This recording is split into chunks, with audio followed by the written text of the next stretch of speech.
Last time हमने बात किया था त्रिएक देव के बारे में, परमेश्वर के बारे में। आपने नोटिस किया होगा मैंने थोड़ा इसको चेंज किया है, पिता को यहाँ रखा है और पवित्र आत्मा को यहाँ, क्योंकि फर्क नहीं पड़ता है। हम हमारे दिमाग में ऐसा बना देते हैं कि पिता ऊपर है, पवित्र आत्मा नीचे और पुत्र बाजू में है। ऐसा कुछ नहीं है, तीनों तीन अलग व्यक्ति है लेकिन सेम परमेश्वर है। तो वो हमारे समझ के परे है। तो आगे देखेंगे अभी कि ये कलम हम कैसे समझे। प्रभु यीशु ने ये रहस्य थोड़ा हमारे आगे प्रस्तुत किया है, तो हम उसको समझने की कोशिश करेंगे। प्रभु यीशु संपूर्ण देव है और संपूर्ण मनुष्यत्व उनमें है। पुत्र पिता से प्यार करते हैं और इससे हमको पता चलता है कि हमें भी प्यार कैसे करनी चाहिए। तो बाइबल में दिखाया है और लिखा है कि अगर आप मुझसे प्यार करते हो तो आप मेरी बात मानोगे, मेरा कहना मानोगे, मेरी अधीनता में चलोगे। और यही चीज प्रभु यीशु जब मनुष्य बन के आए ये साबित कर रहे हैं। वो अपने पिता से प्यार करते हैं और उसमें पता चलता है विनम्रता उसमें एक भाग है। विनम्रता मतलब मेरी इच्छा नहीं लेकिन तुम्हारी इच्छा। उसी प्रकार पुत्र इसीलिए नीचे आए क्योंकि वो उनके पिता की इच्छा थी और वो आए। मेरी इच्छा नहीं लेकिन मेरे पिता जिसने मेरे को भेजा उसकी इच्छा में करने आया हूं। तो ये विनम्रता की बात करते हैं। तो दूसरी चीज है प्रकट करना। कुछ भी छुपाते नहीं है पिता जब पुत्र को बताने में आता है।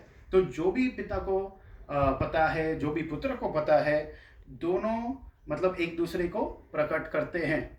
यहाँ पे हम दो ही जन की बात करते हैं क्योंकि अब तक पवित्र आत्मा का प्रकटीकरण प्रभु यीशु ने में भी उनके बारे में नहीं किया है। उतना थोड़ा किया है लेकिन हम वहां नहीं जाएंगे।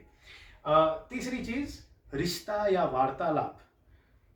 आपका क्या कहना है, आप क्या बोलते हैं उसके बारे में हम देखते हैं। रिश्ता में ऐसे होती है, हम एक दूसरे की संपर्क लेते हैं, हम एक दूसरे से पूछते हैं वार्तालाप में। तो उसी प्रकार पुत्र पिता से पूछते हैं कि आपका क्या कहना है इसके बारे में।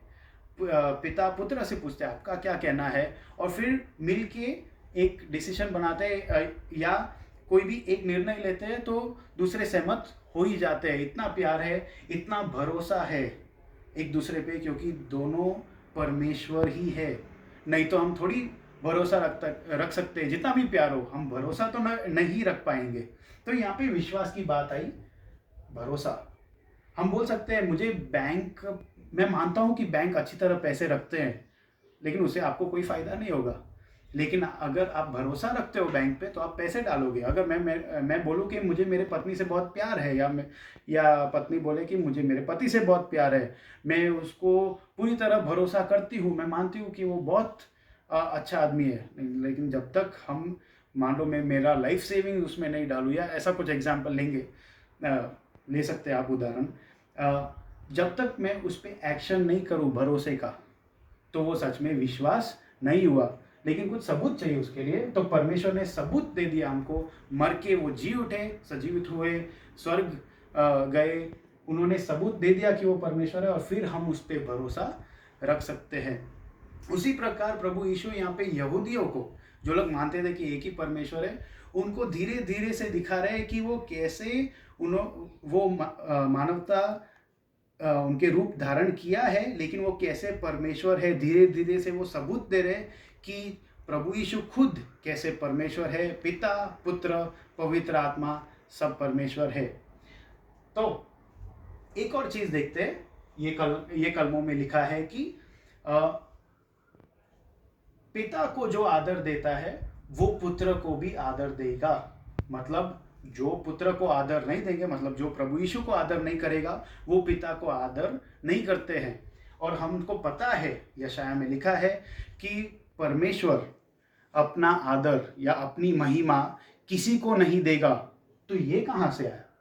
उसका मतलब ये है पिता पुत्र से इतना प्यार करते हैं कि जैसे कोई हस्बैंड और वाइफ के रिश्ते में अगर अच्छा हो तो प्रेमी को जब हम आदर देते हैं, मैं खुश, जब मेरे वाइफ को कोई आदर देता है मैं खुश हो जाता हूँ, हाँ मेरे को भी आदर मिलता है। तो उसी प्रकार ये बहुत छोटा उदाहरण है, कितना ज़्यादा परमेश्वर के लिए होगा कि जब प्रभु यीशु को हम आदर करते हैं, हम पिता को भी आदर देते हैं। और लास्ट चीज़ हम देखते हैं कि जो चीज़ के काबिल है या सक्षम है, उसी को भरोसा कर सकते हैं। जीवन सिर्फ परमेश्वर में है, न्याय सिर्फ परमेश्वर में है, वो किसी और को दे नहीं सकते। इसीलिए जब पिता पुत्र को देते हैं वो अधिकार जीवन देने की, जब पिता पुत्र को देते हैं वो न्याय करने की अधिकार, उसका मतलब पिता पुत्र दोनों परमेश्वर है। इसे ये साबित होता है कि प्रभु यीशु परमेश्वर है। ये है हमारा त्रिएक देव, ये है बाइबल का परमेश्वर। इतना परमेश्वर ने हमको प्रकटीकरण दिया है।